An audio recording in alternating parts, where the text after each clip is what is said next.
partir do versículo de número 21. Evangelho de Mateus, o Evangelho segundo escreveu Mateus, capítulo 15, versículo 21. Obrigado, Clara. Na versão que está na igreja, nós vamos ler o versículo 21 ao versículo 28. Se você quiser acompanhar aqui na minha retaguarda, eu vou ler a versão que está aqui na igreja. O texto diz assim: partindo Jesus dali, foi para as partes de Tiro e Sidom. E eis uma mulher cananeia, que saía daquelas cercanias, clamou dizendo: Senhor, filho de Davi, tem misericórdia de mim, que a minha filha está miseravelmente endemoniada.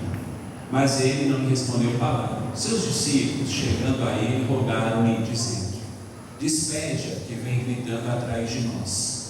E ele, respondendo, disse: eu não fui enviado senão as ovelhas perdidas da casa de Israel. Então chegou ela e o adorou, dizendo: Senhor, socorre-me. Ele, porém, respondendo, disse: não é bom pegar no pão dos filhos e deitá-los aos cachorrinhos. E ela disse: sim, Senhor, mas também os cachorrinhos comem das migalhas que caem da mesa dos seus senhores. Então respondeu Jesus e disse: ó mulher, grande é a tua fé, seja isso feito para contigo como tu desejas. E desde aquela hora a sua filha ficou sã. Amém? Pode tomar os nossos assentos, por favor.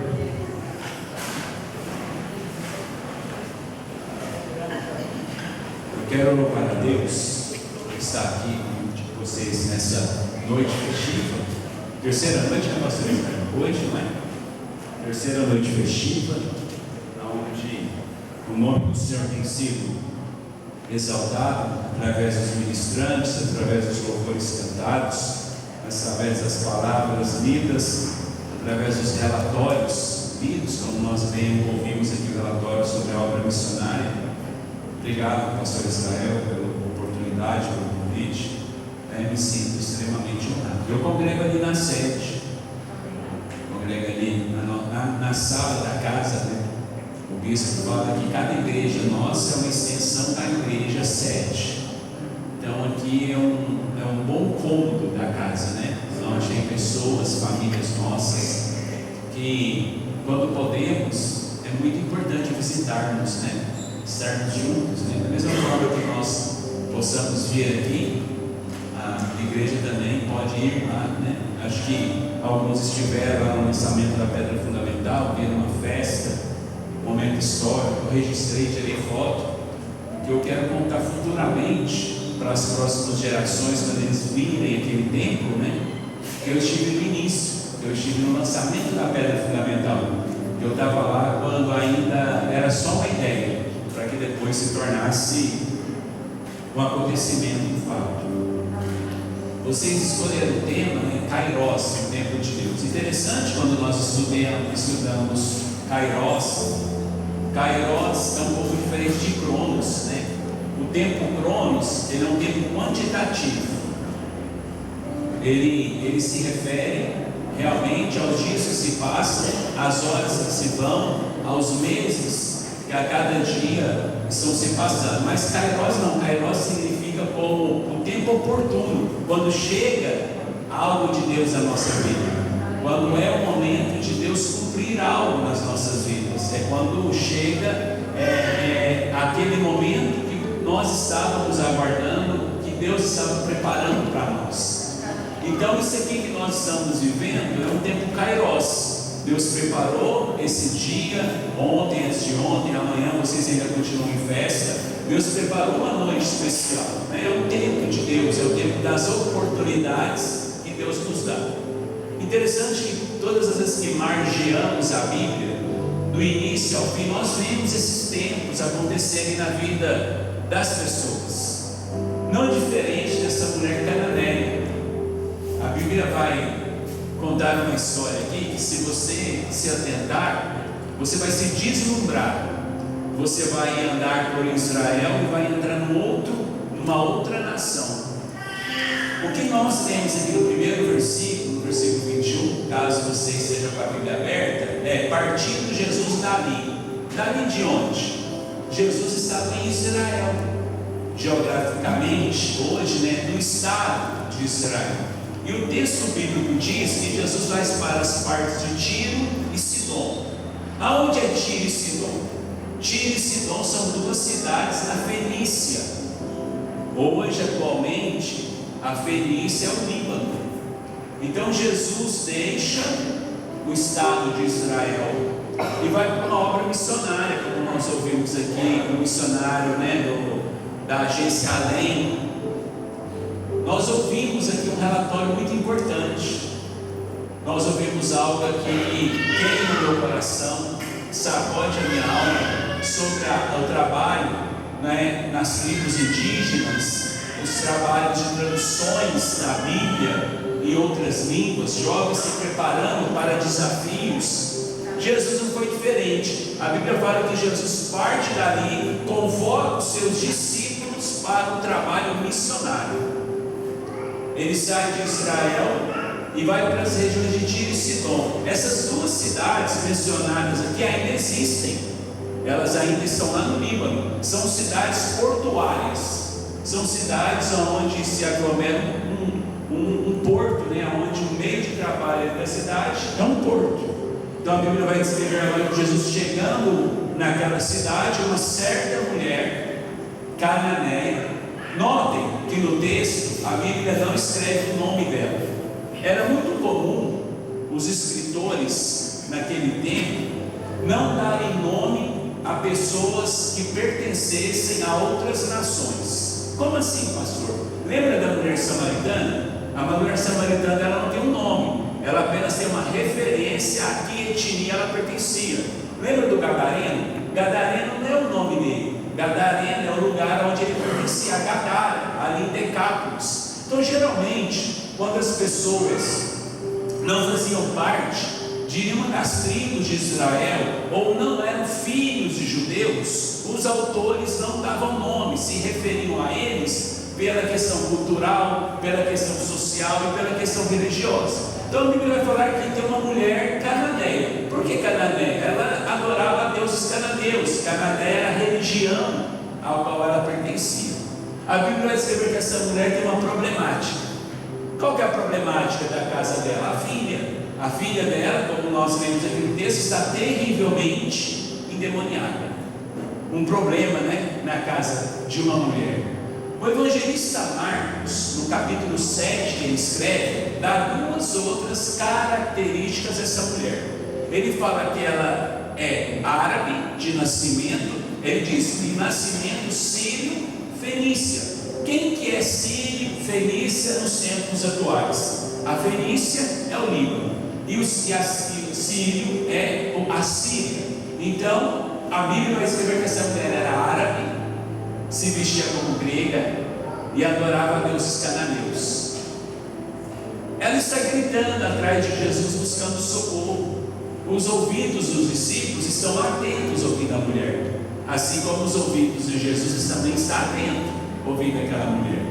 A Bíblia diz que os discípulos pedem para que Jesus mande ela embora. Os discípulos ainda estavam se adaptando à obra missionária. Eles estavam aprendendo o que era trabalhar em missões. Eles estavam aprendendo, como nós ouvimos aqui agora há pouco, de jovens que estão sendo preparados, jovens que estão sendo instruídos em toda sorte, em toda questão missiológica para irem para o trabalho missionário. Então os discípulos ainda estavam se adaptando, eles ainda tinham uns impedimentos culturais, eles ainda tinham umas barreiras culturais, eles ainda tinham uma dificuldade de entender que aqueles que não eram judeus também eles eram dignos de aceitarem, de receberem Cristo como Salvador. Então Jesus vai com a intenção de salvar a mulher, mas também ele vai com o intuito de falar para os seus discípulos que todos aqueles que nele creem seriam salvos. E a personagem que ele escolhe é essa mulher, que tem uma filha endemoniada. Ela está gritando por Jesus. Jesus ouve ela, só que Jesus não responde ela de imediato. Jesus espera a reação dos discípulos. Os discípulos, olhando aquela cena, os discípulos pediram para que Jesus mandasse a mulher embora. E aqui eu queria compartilhar algumas coisas. Para os discípulos, aquela mulher era um problema na obra missionária. Para Jesus, não. Jesus foi por causa dela. Para os discípulos, aquela mulher estava colocando o risco à obra. E a obra missionária é uma obra de risco. Você está no campo missionário, já trabalhei em canteiros missionários, às vezes você tem que sair rapidamente dali. Você tem que evacuar o país, a nação, a aldeia, o vilarejo, por causa da hostilidade, por causa de ameaças. Então a Bíblia vai escrever que os discípulos, olhando aquela cena, pedem para que Jesus mande ela embora. E aqui eu quero fazer um adendo para a realidade de Goiânia. Aqui é uma realidade de uma janela 1040, mas eu queria fazer algo sobre nós. Quantas vezes, às vezes, nós passamos por situações como as dos discípulos? Às vezes imaginamos que por pessoas terem pecados diferentes dos nossos, elas não merecem estar na igreja. Às vezes ficamos acuados no ato de evangelizar alguém, imaginando que por aquilo que ele faz, amanhã ele não vai conseguir se converter, ou ele não vai aceitar o cristianismo. Às vezes nós olhamos por alguém na faculdade, no trabalho, no meio da nossa família, zombam do cristianismo, falam mal do cristianismo, dizem que a Bíblia não é uma verdade, e aí a gente acha que essas pessoas, elas não terão amanhã o direito de serem alcançadas por Cristo. Quantas pessoas às vezes nós estamos pedindo para que vá embora? Os discípulos, chegando para Jesus, falaram assim: Senhor, manda ela embora. E quantas vezes isso acontece conosco no dia a dia, no posto de gasolina que abastecemos e não falamos para alguém, na padaria que buscamos o pão e não falamos do amor de Cristo, nas lojas que compramos e não deixamos uma mensagem evangelística, na mesa que sentamos e não compartilhamos do pão que é o pão da vida, dos lugares que vamos e não levamos água para que aqueles que têm sede sejam saciados de água. Às vezes a gente passa desapercebido que a nossa omissão é tão grave quanto esse pedido dos discípulos, pedindo para que Jesus mande a mulher embora. Às vezes a omissão de sabermos que tem um familiar, um amigo, um conhecido, um parente fazendo algo de errado segundo a Bíblia, e nós temos a autoridade, a graça de Deus para adverti-lo do erro que ele está cometendo, e às vezes omitimos, não falamos, não corrigimos,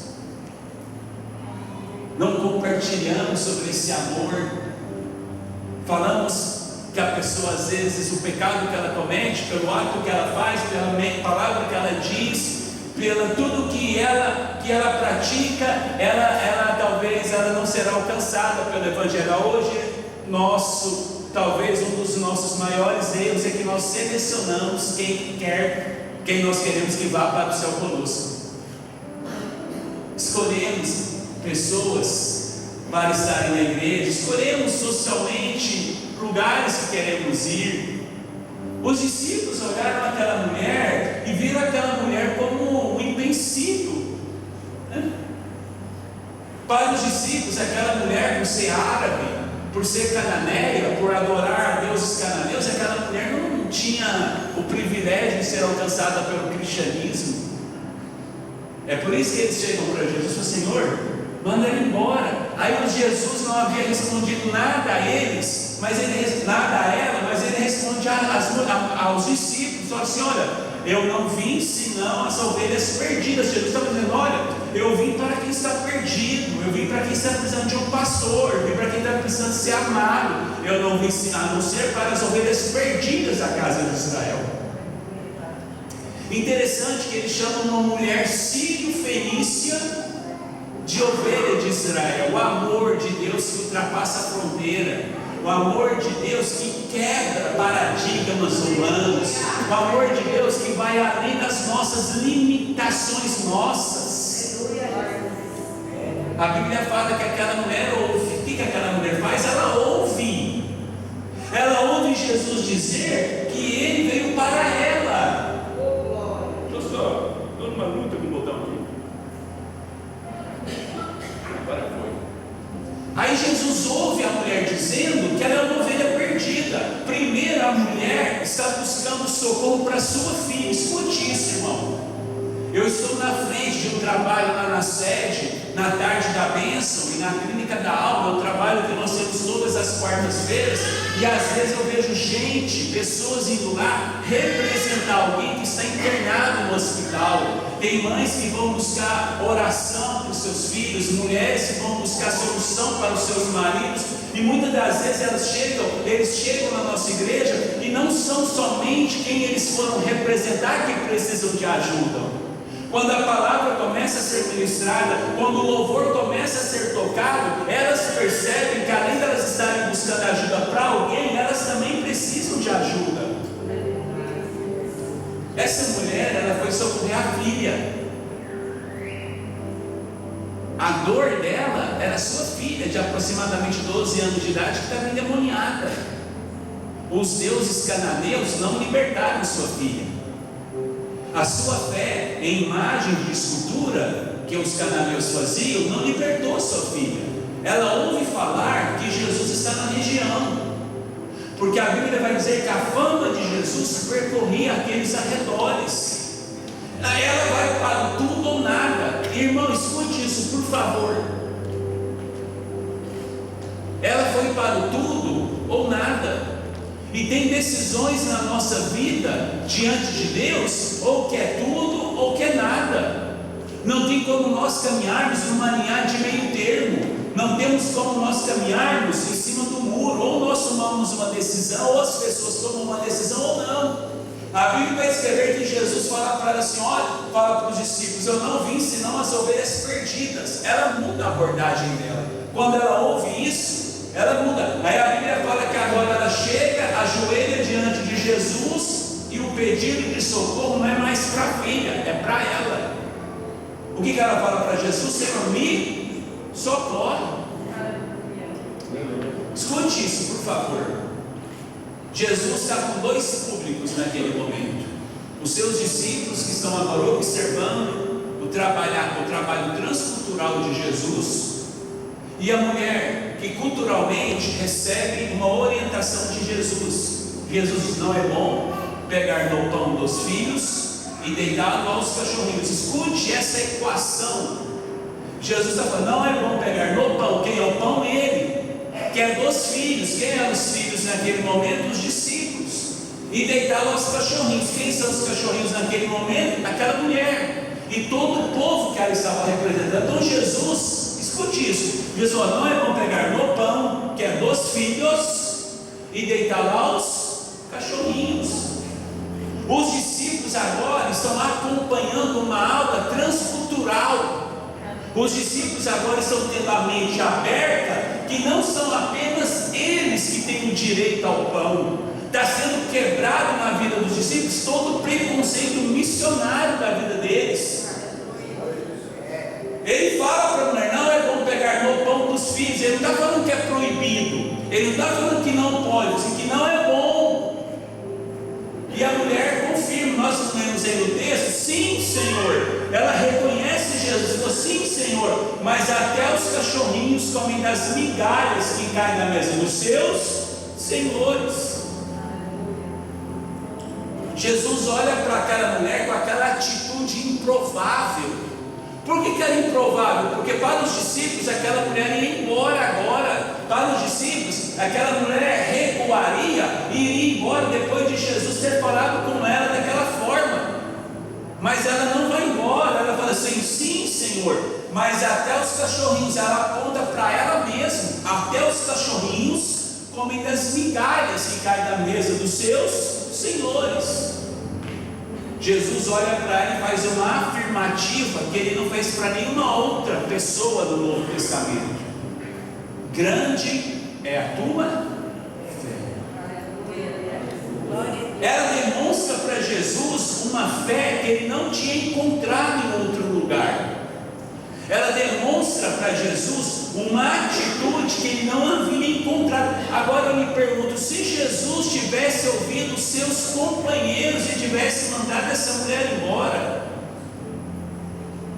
já pensou? Se Jesus tivesse dado atenção suficiente para os discípulos e disser, tivesse dito: realmente vocês têm razão, essa mulher nós temos que mandar embora, ela não é merecedora do pão. Mas notem que no texto que nós lemos, a Bíblia fala que a mulher não responde a Jesus com o pão, a mulher responde a Jesus com uma migalha. Ela está dizendo: sim, eu reconheço que eu sou uma cachorrinha e eu fico correndo ao redor da mesa, esperando que alguém me dê uma migalha para que eu me alimente, para que eu coma daquilo que eles estão comendo. Sabe o que ela estava dizendo para Jesus? Os seus discípulos estão sentados à mesa, eles têm o direito de provar o pão. Eu sou uma cachorrinha que estou correndo ao redor, mas se um deles me der o que eles estão comendo, eu consigo levar para minha casa o que eu vim buscar.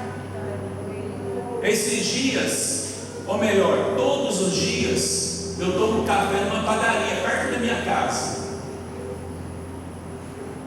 E é de um irmão da nossa igreja, pastor dirigente de uma congregação. E eu entrei lá dentro da área onde ele produz o pão, e essa palavra estava falando muito comigo. E eu perguntei para o padeiro dele, né? Eu sabia qual era a resposta, eu queria só ouvir o padeiro. Eu disse para ele: quando você coloca o pão para assar, você separa a migalha do pão? Ele disse: não, cara, a migalha está aqui junto, o miolo vai junto. A migalha se tira do pão. A migalha que a gente come, migalha que está falando, são partes do pão, migalhas do pão. A migalha é tirada do pão. A mulher estava dizendo para Jesus: não me importa se o Senhor vai me dar o pão inteiro ou não, não me importa se o Senhor vai me dar metade do pão ou não, o que importa é que qualquer migalha que saia do pão e venha para mim, eu levo o meu milagre para casa, eu compro a salvação. Você está entendendo o que Jesus está falando conosco, o que Jesus estava falando com os seus discípulos há 2000 anos atrás, ensinando uma lição? O tempo chegou na vida dessa mulher, e quando o tempo Kairos chega na vida de alguém, há milagres, há libertação, há salvação. A Bíblia fala que desde aquela hora sua filha ficou sã, por causa da atitude daquela mulher. Querido, o mundo está gritando, as almas estão chorando, vizinhos nossos estão morrendo sem conhecer Cristo. Eu não estou falando nem das tribos, como foi nos apresentado, eu não estou falando nem da janela 1040 no Oriente Médio, eu estou falando de Goiânia. Estou falando a 5 metros de nós, tem pessoas morrendo sem conhecer Jesus. Tudo por uma questão de omissão da igreja. Lembra daquela passagem do eunuco etíope? Quantos conhecem essa passagem? Daquele eunuco etíope que está com a Bíblia indo embora de Jerusalém. Ele estava numa festa, escute isso. Ele acabou de participar de uma festa evangélica. A Bíblia fala que ele está indo na carruagem com a Bíblia aberta no colo. A Bíblia fala que o Espírito Santo pega Felipe e coloca ele do lado da carruagem. A Bíblia fala que, tendo corrido, Felipe acompanhou a carruagem e ouviu o que o homem dizia lá dentro. Num determinado momento do galope de Felipe correndo, ele perguntou para aquele etíope: você está entendendo o que você está lendo? Ele estava com um exemplar da Torá no colo. Ele olhou para Filipe e falou assim: como que eu vou entender se não tem quem me explique? A Bíblia fala que ele pediu: deixa eu entrar aí que eu vou te explicar. A Bíblia fala que para a carruagem, ele entra, ele explica para aquele eunuco etíope aquilo que ele estava lendo. Aquele eunuco, eu te pergunto assim: o que me impede de ser batizado naquelas águas? Filipe: nada. Você está entendendo? As pessoas dizem conhecer a Deus, mas não conhecem. As pessoas dizem ter um exemplar da Bíblia e não entendem o que estão lendo. E qual que é a resposta para essas pessoas? A igreja. Nós não podemos nos dar o luxo de escolher quem vai para o céu, como Pedro muitas das vezes quis escolher. Eu não posso dar o meu luxo de querer pregar a palavra de Deus só quem vai com a minha cara, para quem gosta de mim. chegou um tempo para a igreja, o tempo Kairos, de evangelizar, de fazer o maior arrebanho de vidas. É esse tempo que Deus está oportunando que a igreja brasileira viva. Um tempo aonde será o maior arrebanho de almas já visto na história da nação brasileira. Só que nós temos que nos despertar para isso e não ficar como os discípulos medindo quem vai, quem não vai, quem pode, quem não pode, quem merece, quem não merece. A separação não é hoje, aprenda isso. A separação não é hoje. Não se separa o joio do trigo hoje. Não se escolhe o peixe que se pesca hoje. É lá no dia do amanhã, quando o Senhor dos Senhores vai separar quem é e quem não é. Não no hoje, não no agora. Agora cabe a nós lançarmos as redes, evangelizarmos, amarmos, pregarmos a palavra. Sabe o que eu me lembro? Eu me lembro quando nós chegamos no Brasil. Eu tinha 9 anos de idade, oriundo do islamismo. Por isso que o nome Khaled, Ali Nassif. Por isso que a fisionomia toda oriental, não tem nada ocidental em mim. Eu me lembro quando as pessoas tinham receio de falar com a gente de Cristo, por medo de nós ofendermos elas. Eu me lembro quanto tempo eu deixei de ouvir de Cristo porque alguém se acovardou, porque alguém não teve a coragem, alguém não amou, alguém não teve a misericórdia de chegar na minha família, meu pai, minha mãe, eu e minha irmã, de falar de Cristo para nós. Quantas pessoas olharam para nós e achávamos que nós, eu vou usar um termo, uma palavra que não existe, quantas pessoas olharam para nós e achávamos que nós éramos inconvertíveis? Esse povo aí não converte não, pessoas do coração duro, do coração ruim. Quantas pessoas eram pré-julgamento, um pré-conceito formado antes de sentar e se relacionar conosco? Eu estou usando esse exemplo para que nós entendamos como muitas das vezes nós fazemos isso no nosso dia a dia e não percebemos que é automático. Quantas vezes minha mãe ficou sem uma amiga? Eu fui para a escola, minha irmã para a escola, fomos sendo alfabetizados na língua portuguesa, aprendendo, estudando. Tanto é que eu e minha irmã nos estudamos, nos formamos em universidades federais em Uberlândia. Mas nós éramos de uma etnia religiosa islâmica. Se você chamar agora o professor que deu aula, que falou antes de mim sobre a obra da agência Além, ele vai te explicar o mundo secreto do islamismo, revelado para poucos, que poucos não sabem as informações do que a malignidade opressora que é o islamismo. Mas por outro lado, como um muçulmano, ele dá a vida dele quando ele descobre a verdade. Como um homem daquele ou uma mulher daquele, quando recebem Cristo Jesus, eles morrem pela fé. Sabe o que é morrer pela fé? Sabe o que é dar a vida pela fé, descobrindo a verdade? Foram anos e anos sem que alguém mencionasse Cristo para nós. Não era nem essa palavra que eu ia trazer, eu tinha preparado uma outra palavra. Quando eu cheguei aqui, sentei, o Espírito Santo começou a me incomodar, me trazer alusão sobre algumas situações, sobre o tempo Kairos, sobre a referência do texto, sobre a mesa posta aqui da Santa Ceia. Para mim, um dos momentos mais divinos, hoje eu participei da ceia de manhã, na nossa ceia, é a Santa Ceia. Aí Deus levanta uma maranhense, semi-analfabeta, 1,52 m, para falar de Jesus para minha mãe. A casa, escute isso, a casa ao lado onde meus pais moram, lá em Uberlândia, ela estava 9 anos sem ninguém morar do lado, com medo da gente. Ninguém queria morar lá do lado, com medo desse povo que fala o árabe, é de um país diferente. Conceito, barreiras. Pastor, por que o senhor está usando o seu exemplo? Barreiras que têm nos impedido de falar de Jesus para as pessoas. Impedimentos que nós colocamos por pré-conceitos, por pré julgamentos que fazemos de alguém por ter a cara feia, por falar de uma língua diferente, por andar com umas roupas estranhas. Aquela mulher, sabe como que ela entra dentro da minha casa? Com uma garrafa de café. Ela leva um café para minha mãe, porque a árabe ama café, e a minha mãe bebe o café, e o café que ela faz é um café muito doce, porque todo café que não é árabe é doce para a gente, porque o café árabe não se coa, o café árabe não se coloca açúcar, então o café é muito forte.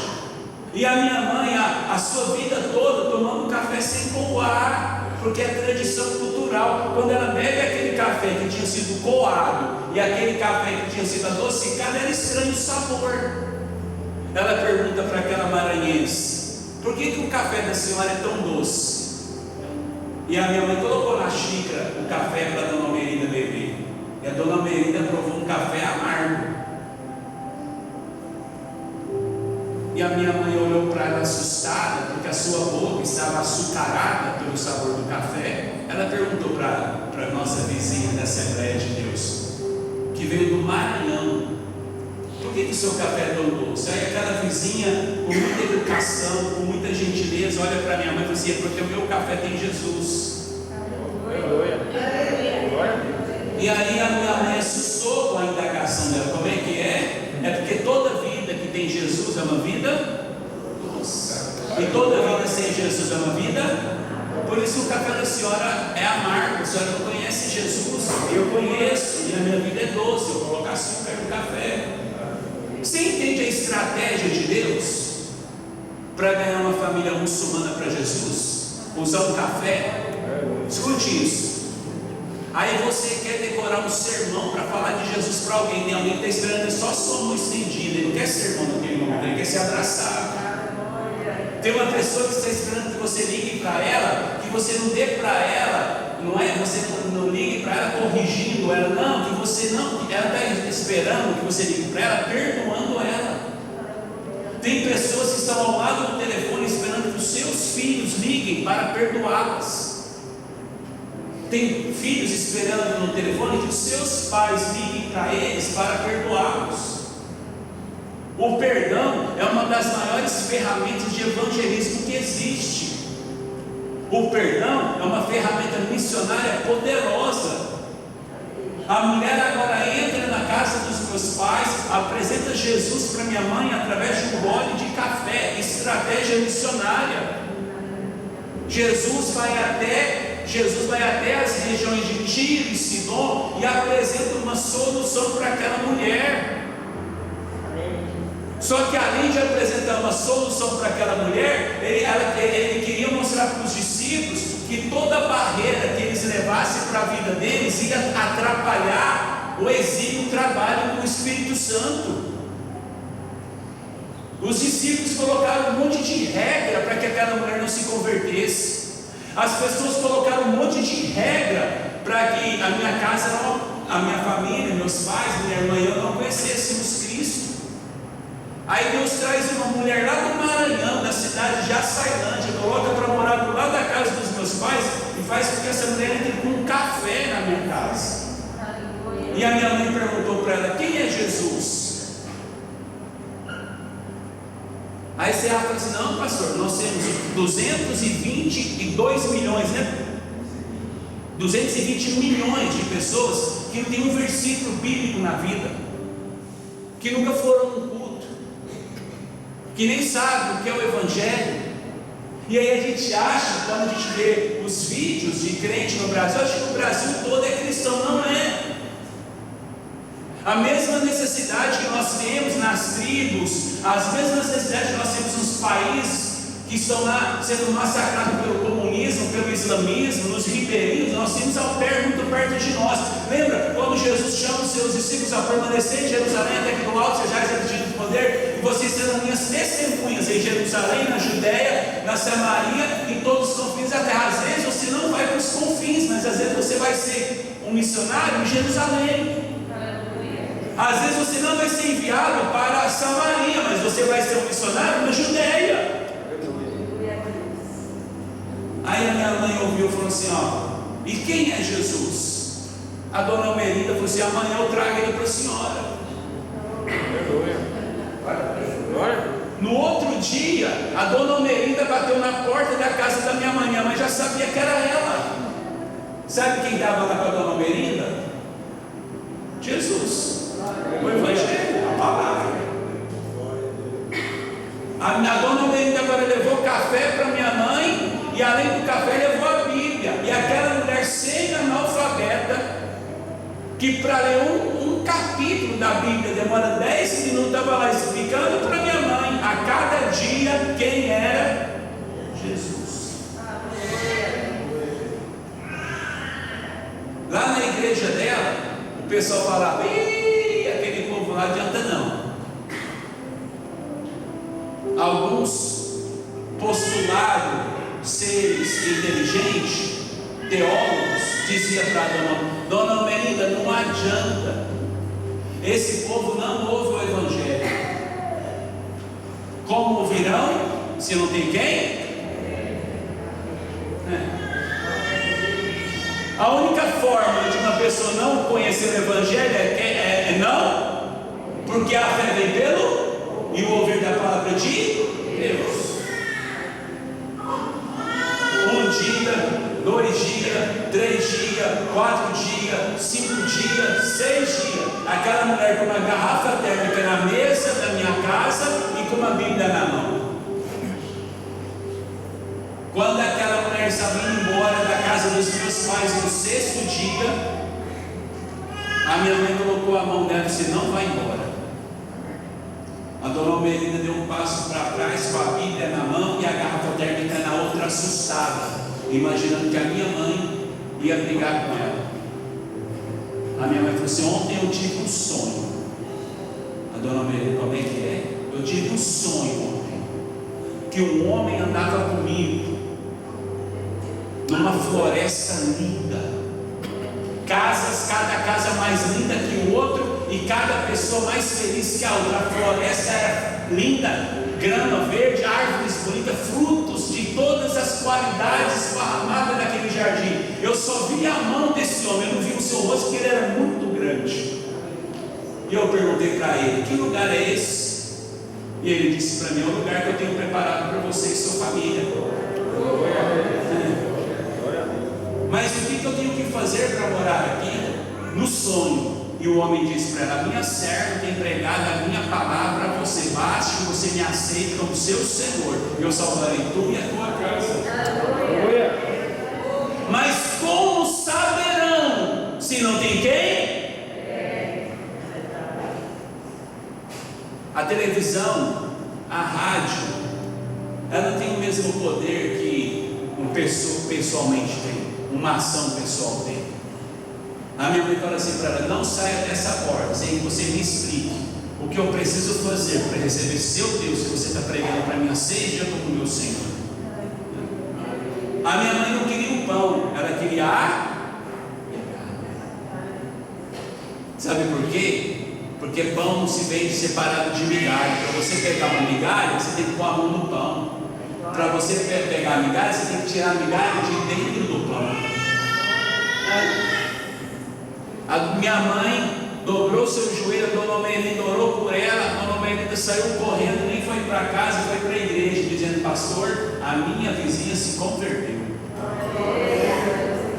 A muçulmana. O pastor arregalou os olhos, assustado, disse: eu só acredito no dia que eu colocar no tanque batismal. No outro dia, a dona Almerida foi lá com a apostila, falou assim: dona Elissar, minha mãe chama Elissar, a senhora quer ser crente mesmo? Minha mãe falou: eu achei que eu virei crente ontem.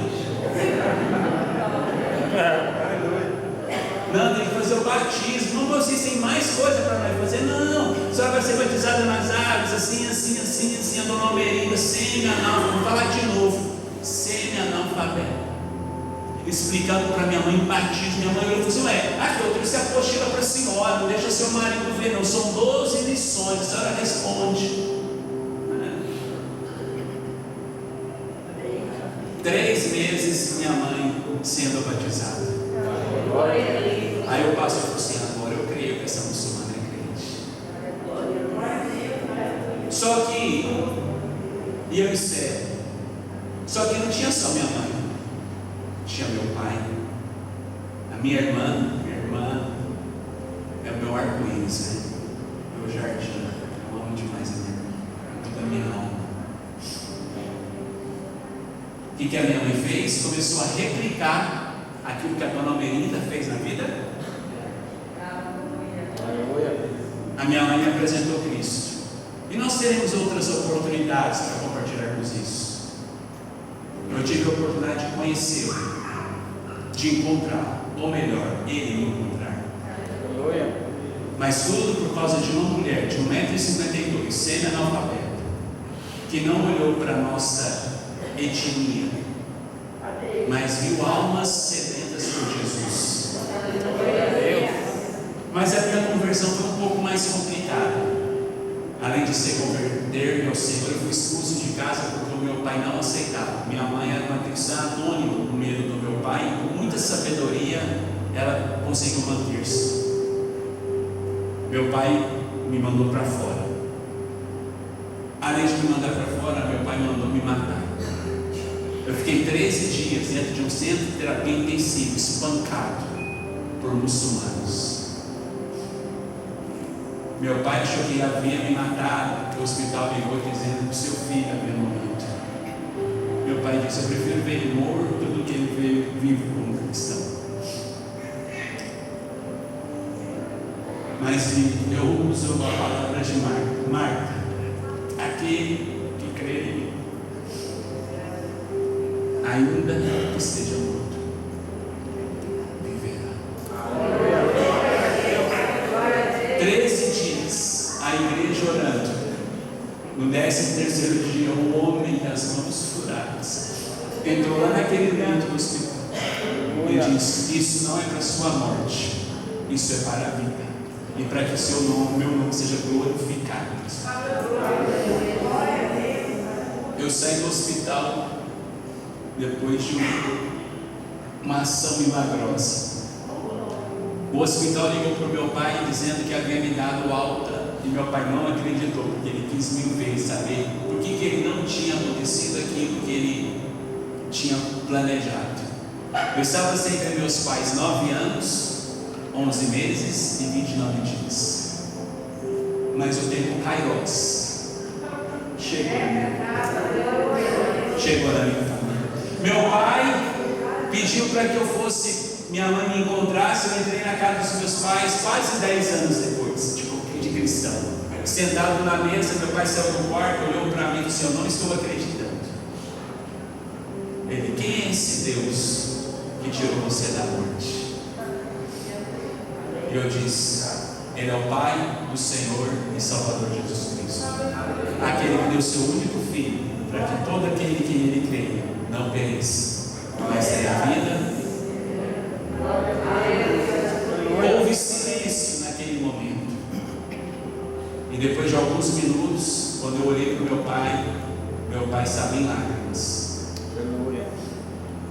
Ele disse para mim: então esse seu Deus é de verdade. Então o que é preciso fazer para que eu seja crente como você é? Porque se esse Deus te livrou você da morte, se esse Deus fez isso por você, esse seu Deus que você aceitou agora, ele é verdade. Meu pai dobrou seu joelho. E o serviço da dona Almerinda de evangelizar minha mãe, para que a minha mãe evangelizasse a mim, evangelizasse a minha irmã, evangelizasse o meu pai, acabaram de dar certo. Não tenha vergonha, não tenha medo, não tenha receio. O Evangelho por si só, ele cumpre o seu papel. Basta que nós o anunciemos, o preguemos, falemos, amemos, perdoemos e vivamos. Fique de pé no seu lugar. Eu quero orar para você. Eu cheguei na igreja aqui e eu tinha preparado uma palavra sobre Bartimeu.